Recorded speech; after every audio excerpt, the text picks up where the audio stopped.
Assalamualaikum, salam Malaysia Madani. Kanta 744 dimulakan dengan rangkuman berita utama dalam segmen SNC. Masyarakat dunia yang berbilang kaum dan agama digesa untuk saling hormat menghormati serta bertolak ansur untuk kekal hidup secara harmoni dan aman sebagai satu komuniti. Menurut Perdana Menteri Australia menjadi antara negara contoh yang ketika ini mengamalkan nilai dan sikap berkenaan terhadap komuniti Muslim di negara berkenaan. Begitu juga di Malaysia, kelompok minoriti juga diseru untuk berasimilasi dengan kepelbagaian budaya dan agama di negara ini. Program MyLesen sedia diperluas dalam usaha memastikan lebih ramai golongan B40 memperoleh manfaat. Ke arah itu, Menteri Pangkutan memaklumkan pihaknya sedang melaksana penambahan kuota penerima dan pemohon untuk program tersebut secara percuma, juga menerusi pelbagai inisiatif lain termasuk melaksanakan beberapa siri nombor pendaftaran khas. Tiada kelas akademik pada minggu pertama sesi persekolahan 2024-2025 yang akan bermula 10 dan 11 Mac ini. Sebaliknya, ia diisi dengan aktiviti yang mewujudkan suasana ceria di sekolah serta penerapan adab dan akhlak. Dalam minggu pertama, pengurusan sekolah perlu mengalu-alukan kehadiran murid dan pelajar. Selain pentadbir sekolah juga diingatkan melaksanakan aktiviti bersesuaian bersempena Ramadan. Sebuah pelabuhan kontena pintar bercirikan kecerdasan buatan AI pertama di Malaysia bakal dibina di Port Dickson. Menurut Menteri Besar Negeri Sembilan, projek terbabit memberi impak kepada ekonomi negara dan negeri itu, terutama dijangka mewujudkan 5,000 peluang pekerjaan baharu dalam pelbagai bidang. Pelabuhan berkeluasan keseluruhan 480 ekar itu melibatkan kos bernilai RM2 bilion. 89.57% capaian liputan kemudahan telekomunikasi dan internet di Tanjung Manis, Sarawak untuk suku keempat tahun lalu. Timbalan Menteri Komunikasi memaklumkan sehingga tempoh itu 6 daripada 13 menara baharu telah siap dibina dan beroperasi, manakala 5 lagi masih di peringkat pembinaan dan 2 di peringkat pemasangan peralatan pemancar. Selain inisiatif Pelan Jalinan Digital Negara, Kerajaan Sarawak juga sedang melaksanakan pembinaan 600 menara baharu.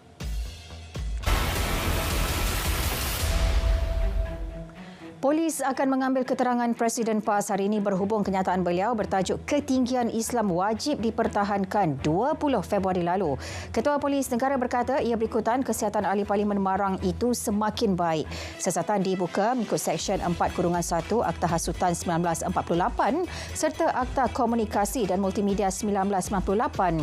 Berhubung kenyataan tersebut yang didakwa ditujukan kepada beberapa pihak termasuk Raja-Raja Melayu. 3 lelaki Bangladesh maut dirempuh komuter dalam insiden di landasan KTM Puncak Utama Jet Hill, Kajang. Mangsa berumur lingkungan 30 hingga 40-an tercampak ke sisi landasan dan disahkan meninggal dunia oleh pasukan perubatan Kementerian Kesihatan. Kes diserah kepada pihak polis untuk tindakan lanjut. Di Pahang, seorang pemandu dan 2 penumpang cedera parah selepas kereta dinaiki terbabas ke longkang di Jalan Temerloh Jerantut dekat Kampung Paya Keladan. Kesemua mangsa yang tersepit termasuk 2 lagi penumpang yang cedera ringan diselamatkan anggota bomba dan penyelamat Temerloh. Mangsa dihantar ke Hospital Sultan Haji Ahmad Shah Temerloh untuk rawatan lanjut. 162 saman dikeluarkan JPJ Pulau Pinang terhadap 410 kenderaan di Jalan Arowana, Seberang Jaya. Dalam operasi selama 3 jam itu, 92 daripadanya dikenakan tindakan. Antara kesalahan dilakukan termasuk tiada lesen memandu, lesen kenderaan motor tamat tempoh, tiada pelindungan insurans dan cermin gelap.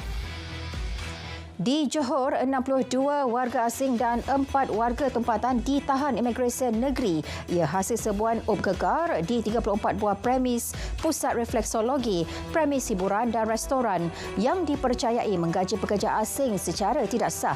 Tahanan dibawa ke Depo Imigresen Pekanenas Pontian untuk siasatan lanjut. Sementara itu, di Iskandar Puteri, seorang lelaki berusia 30 tahun ditahan Kastam Johor dipercayai terlibat sindiket pengedaran dadah di Durian Tunggal Melaka 14 Februari lalu. Dia ditahan bersama dadah bernilai lebih RM542,000. Pengarah Kastam Negeri berkata, modus operandinya menggunakan gula untuk menutupi dadah yang dibawa bagi mengelak dikesan pihak berkuasa. Hot Daddy dan dua kekasihnya didakwa sekali lagi di Mahkamah Magistrate Kuala Lumpur atas tuduhan menjual video lucah 2 bulan lalu. Mereka bagaimanapun mengaku tidak bersalah selepas pertuduhan dibacakan. Mahkamah membenarkan jaminan RM4,000 bagi setiap tertuduh dengan seorang penjamin dan kes disebut semula 22 April ini. Di Mahkamah Session, Hot Daddy dan salah seorang kekasihnya itu turut mengaku tidak bersalah atas tuduhan memiliki bahan lucah 22 Januari lalu. Kedua-dua tertuduh diikat jamin RM5,000 seorang dengan seorang penjamin dan 22 April ditetapkan sebagai tarikh sebutan semula.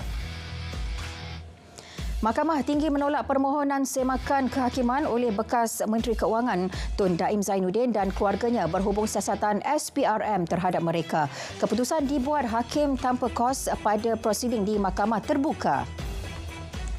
Ini pula mengenai kes salah guna kedudukan berhubung projek Dana Wibawa. Pihak pendakwaan akan membantah permohonan pembelaan untuk menangguhkan kes sehingga rayuan yang difailkan bekas Perdana Menteri Tan Sri Muhyiddin Yassin didengar di Mahkamah Persekutuan. Ini kerana kes tersebut bermula di Mahkamah Session dan ia kekal di mahkamah itu selepas diperintahkan oleh Mahkamah Rayuan. Seorang lelaki mengaku tidak bersalah atas tuduhan seleweng wang masjid berjumlah RM12,000 2 tahun lalu. Tertuduh yang juga bekas bendahari masjid berkenaan dibenar ikat jamin RM5,000 dengan seorang penjamin. Dia turut dikendaki melapor diri di pejabat SPRM setiap bulan. Kes disebut semula pada 8 April nanti.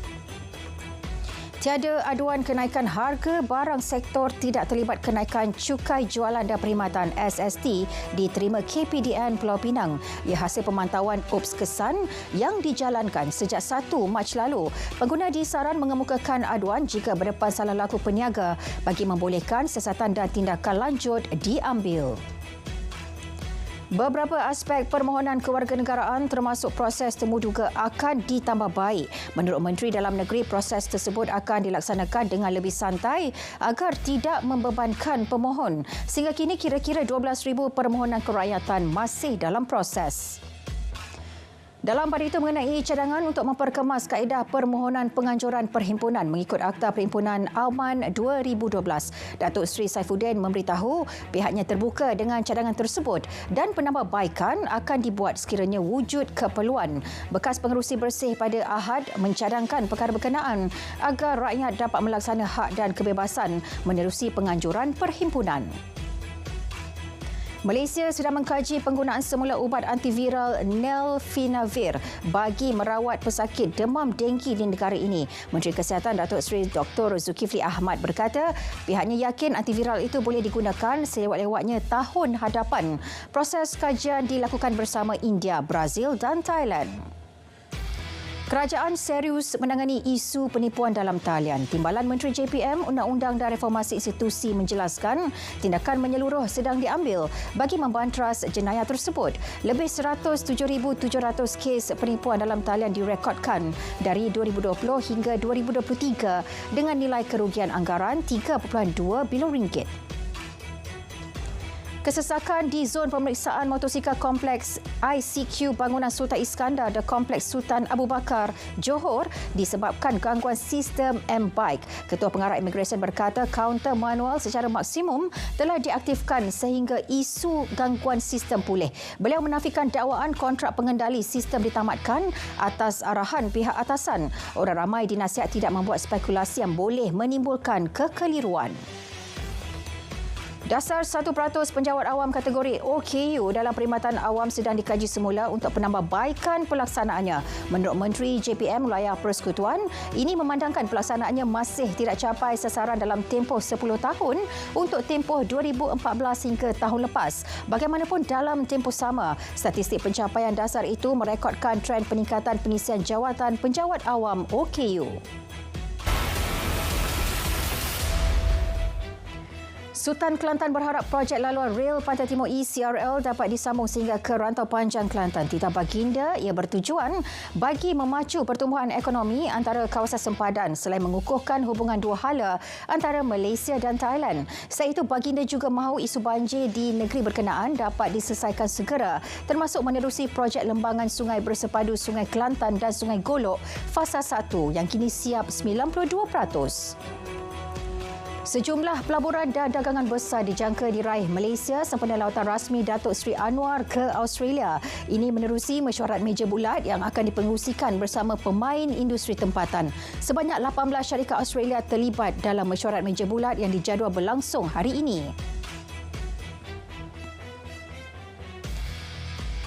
Malaysia terus mengukuhkan peranan dalam pembangunan statistik global, khususnya dalam pengukuran aktiviti e-dagang. Ia melalui penyataan Jabatan Perangkaan dalam persidangan tahunan Suruhanjaya Statistik PBB yang ke-55 di New York baru-baru ini. Ketua Perangkawan memaklumkan pelibatan dan sumbangan Malaysia termasuk penyerahan 33 kenyataan bertulis negara dan penyampaian 11 kenyataan lisan negara yang menekankan kepentingan statistik.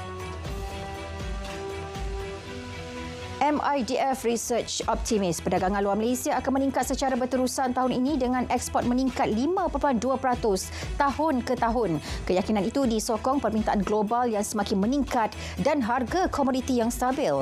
Jangkaan pemulihan ekspor dilihat akan menyumbang kepada kenaikan ringgit tahun ini dengan purata RM4.38 setiap dolar Amerika.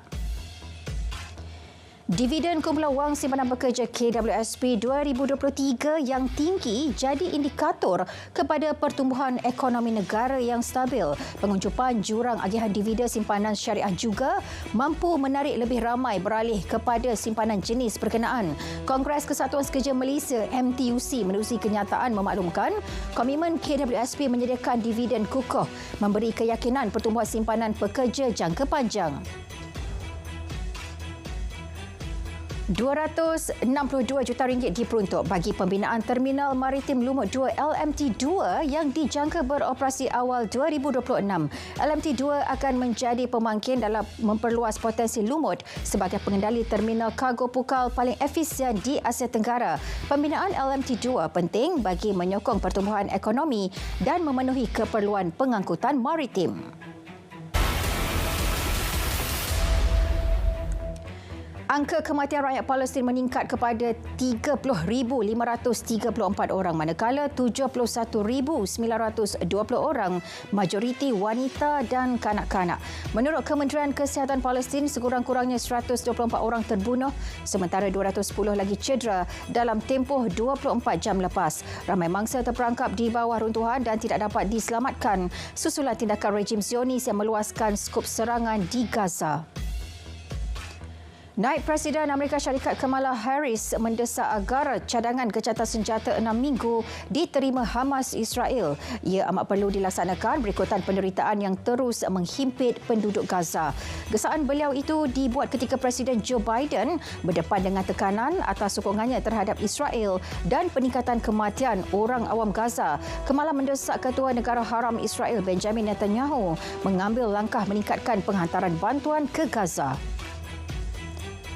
Kuala Lumpur tetap berpendirian memperjuang 6 tuntutan utama untuk rakyat Palestin. Selain mendesak tindakan lebih tegas diambil terhadap Israel, mesyuarat tergempar juga akan diadakan antara delegasi Malaysia bersama wakil daripada negara-negara anggota Pertubuhan Kerjasama Islam OIC. Timbalan Menteri Luar Negeri akan mengetuai delegasi Malaysia ke mesyuarat tergempar Majlis Menteri-Menteri Luar Negeri OIC hari ini di Jeddah, Arab Saudi. Polis India memburu 4 lagi suspek yang dipercayai menyerang pasangan dan merogol mangsa wanita pelancong dari Sepanyol di Jakan pada Jumaat lalu. Terdahulu, polis India telah menahan 3 lelaki berhubung kes rogol beramai-ramai membabitkan wanita Sepanyol itu. Polis menemukan pasangan berkenaan kira-kira 11 malam waktu tempatan pada Jumaat di tepi jalan dalam keadaan cedera akibat dipukul. Ibu kota Paris dan Versailles menjadi tumpuan kumpulan penyokong dan penentang hak pengguguran. Penggubal undang-undang Perancis akan mengundi sama ada hak pengguguran harus dilindungi dalam perlembagaan Perancis. Hasil undian awam dapati sekitar 30% rakyat Perancis menyokong hak wanita untuk menggugurkan anak. Langkah itu meraih sokongan politik yang kuat dan dijangka mendapat undian majoriti 3/5 yang diperlukan di Parlimen.